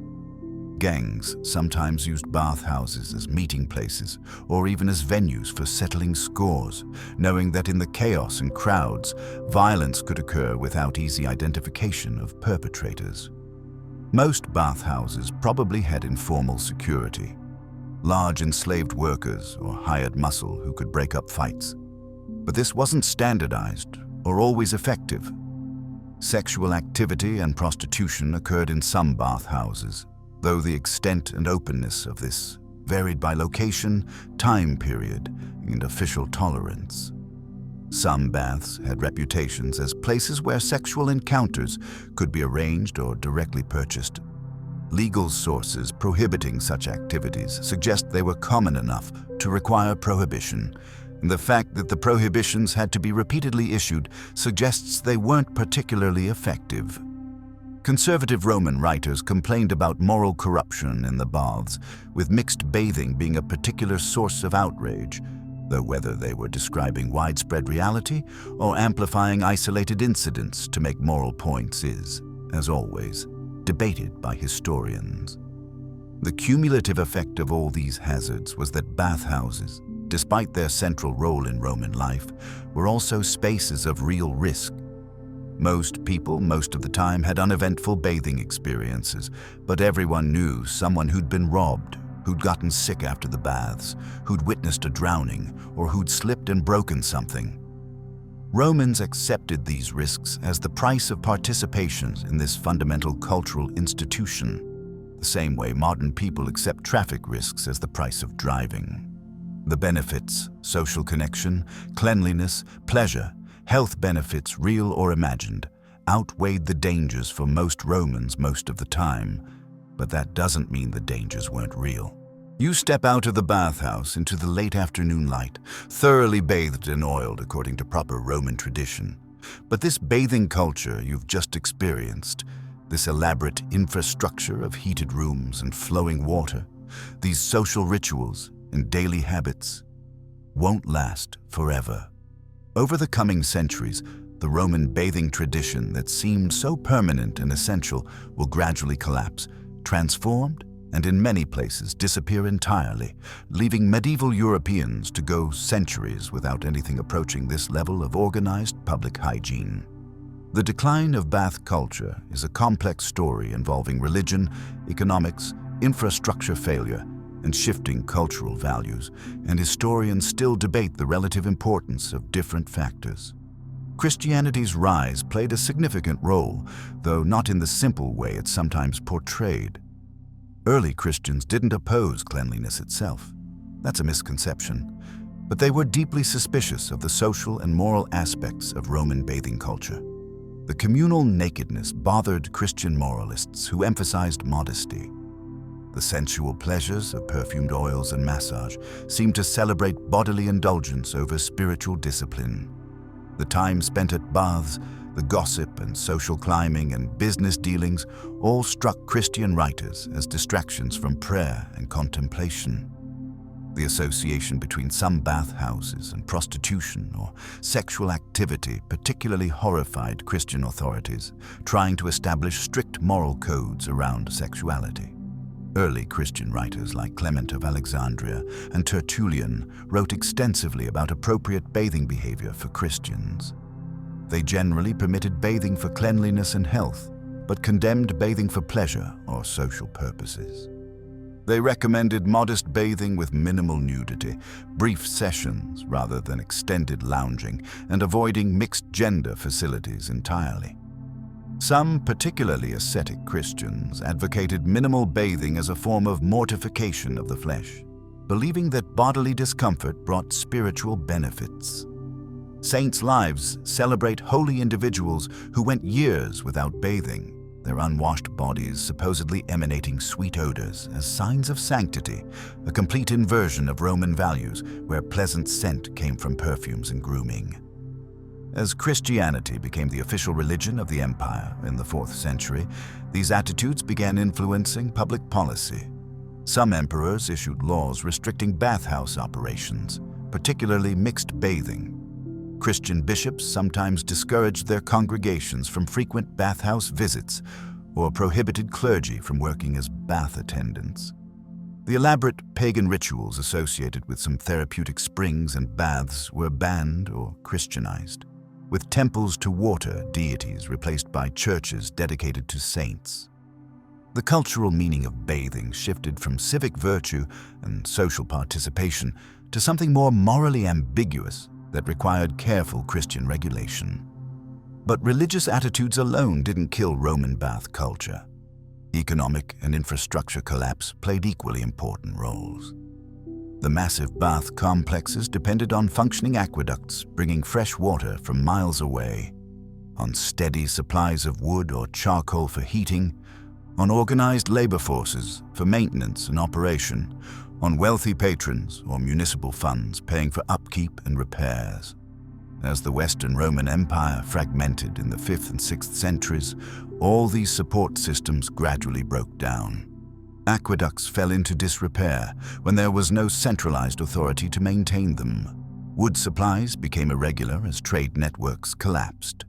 The enslaved labor force that operated the baths disappeared as the slave system transformed into medieval serfdom. Cities shrank dramatically in the post-Roman period. Rome itself went from over 1 million inhabitants to maybe 30 or 40,000 by the 7th century. These reduced populations couldn't sustain massive bath complexes designed for thousands of daily users. Buildings fell into ruin, their materials often salvaged for new construction. The baths of Caracalla, which once accommodated 1,600 bathers simultaneously, became a quarry for marble, metal, and stone.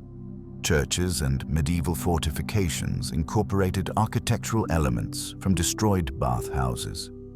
What couldn't be salvaged was simply abandoned, left to crumble over centuries. Some bathing cultures survived in the Eastern Roman Empire, what we call the Byzantine Empire, which maintained greater continuity with classical traditions.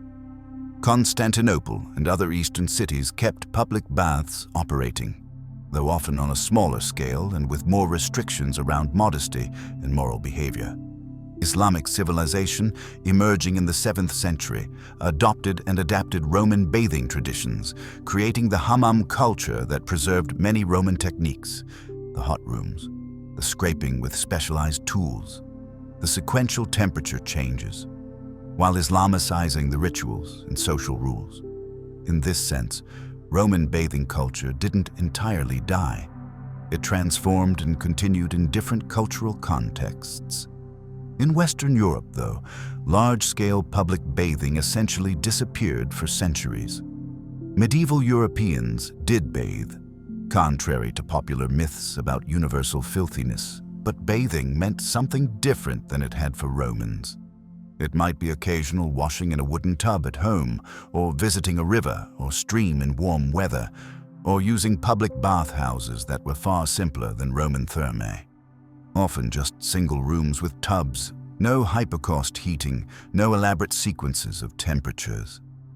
Medieval bathhouses that did exist gained reputations, deserved or not, as sites of prostitution and disease, further tarnishing bathing's social status. The soap that Romans barely used became more common in medieval Europe, ironically making certain types of washing more effective even as the infrastructure for elaborate bathing disappeared. Soap production techniques, originally from Germanic and Celtic peoples, spread and improved. By the late medieval period, soap was commercially produced and available to broader populations, allowing people to clean themselves reasonably well without needing hypocaust-heated bath complexes. So, in a weird historical twist, the decline of Roman bathing culture coincided with the rise of soap, creating a different but arguably more practical approach to personal hygiene. The Renaissance and early modern periods saw renewed European interest in bathing, partly inspired by rediscovered classical texts describing Roman practices and partly influenced by Islamic bathing culture encountered during the Crusades and through trade contacts. But the bathing culture that emerged was quite different from Roman traditions. More private, less communal, more focused on therapeutic uses of special mineral springs than on daily social bathing. The elaborate public bath complexes of ancient Rome wouldn't be matched in Europe again until the 19th century, brought industrialization, public health movements, and infrastructure that could support large-scale water heating and distribution. Looking back at Roman bathing culture from a modern perspective, historians recognize it as a remarkable achievement. Sophisticated engineering, complex social institution, generally effective hygiene practice, though not without its problems and contradictions. The Romans created infrastructure for public cleanliness that wouldn't be equaled in the West for over 1,000 years. They made daily bathing accessible to broad populations, not just elites, which was genuinely unprecedented and wouldn't happen again until modern plumbing. They understood empirically, if not scientifically, that certain practices promoted health even when their theoretical explanations were wrong. But they also built this system on enslaved labor, accepted disease transmission as unavoidable, and created social hierarchies that perpetuated inequality even in spaces theoretically open to all. The decline of Roman bathing culture meant losing impressive infrastructure and convenient access to cleanliness, but it also meant the end of a system dependent on exploitation and the transformation toward different, eventually more egalitarian approaches to hygiene. History rarely moves in simple directions of progress or in decline. Usually it's more complicated, with losses and gains tangled together, which is exactly what happened as the Roman world transformed into medieval Europe, taking its bathing culture with it into memory, archaeology, and eventual partial revival in new forms. The bathhouse is behind you now, the sounds of splashing water and echoing voices fading as you walk through the streets of ancient Rome.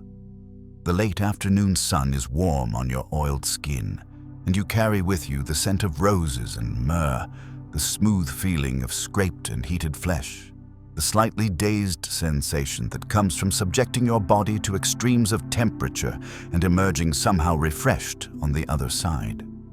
Around you, other bathers are heading home or to dinner engagements, all of them moving through the same ritual you've just completed. All of them marked by the same elaborate process of cleaning that defines what it means to be Roman in this particular moment of history. The bathhouse will still be there tomorrow, and the day after that, its furnaces burning, its pools filling and draining, its marble floors bearing the weight of thousands of feet in their daily journey through heat and cold, and the complicated business of getting clean without soap. But someday, not tomorrow, not next year, but someday in a future you can't quite imagine, those furnaces will go cold for the last time. The aqueducts will crack and crumble. The hypocaust chambers will fill with debris and forgotten memories. The elaborate rituals you've just learned will fade into history, preserved only in fragmentary texts and archaeological ruins, waiting for distant scholars to piece together and puzzle over, trying to understand what it meant to live in a world where getting clean required olive oil, bronze scrapers, and the tolerance to be alternately roasted and frozen in pursuit of a Roman ideal of cleanliness.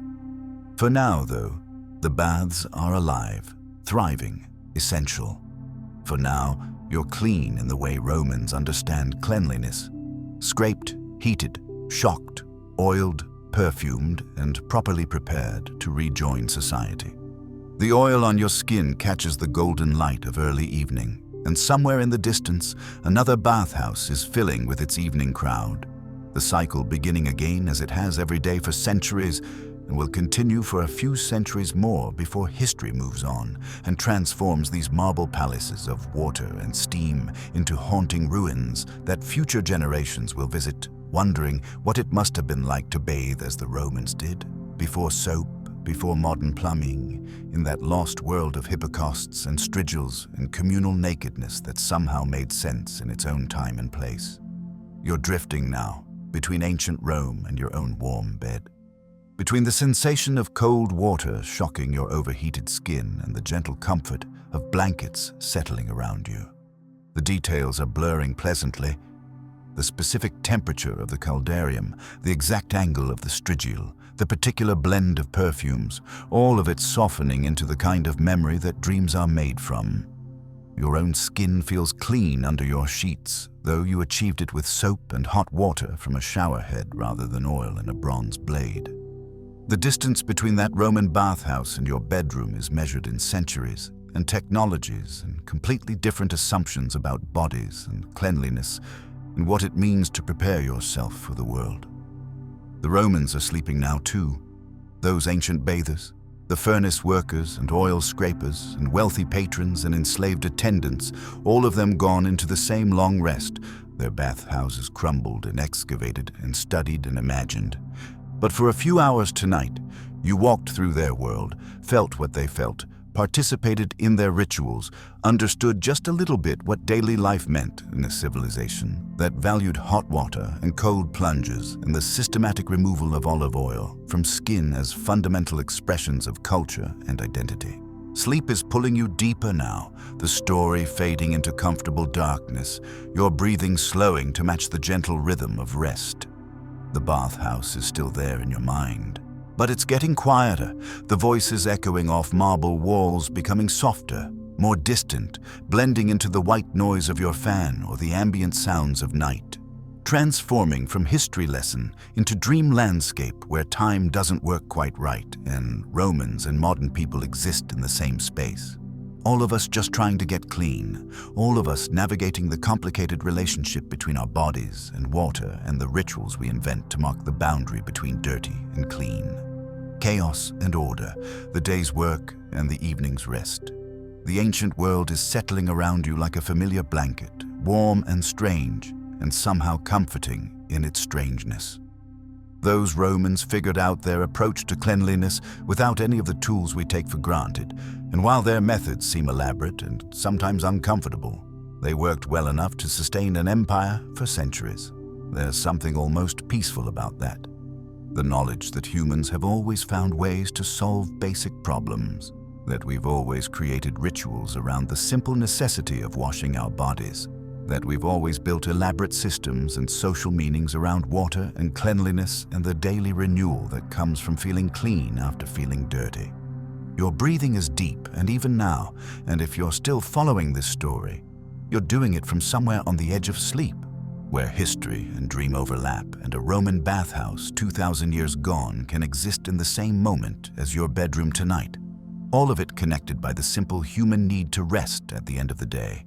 To let go of accumulated dirt and stress and the weight of staying alert, to surrender to the comfort of being clean and warm and safe and drowsy, ready for whatever dreams might come, ready to let this particular journey through ancient bathing rituals fade into the background hum of sleep where all stories eventually go, transformed into something softer than memory, gentler than history, just the pleasant sensation of drifting away while somewhere in the back of your mind, Romans are still bathing, still scraping oil from their skin, still moving through their ancient routines in that eternal present where history lives, when we imagine it strongly enough, when we let it lull us toward sleep with its strange, familiar rhythms and its reminder that People have always been people, trying to get clean, trying to feel better, trying to prepare themselves for tomorrow by letting go of today, one breath at a time, deeper and slower, until...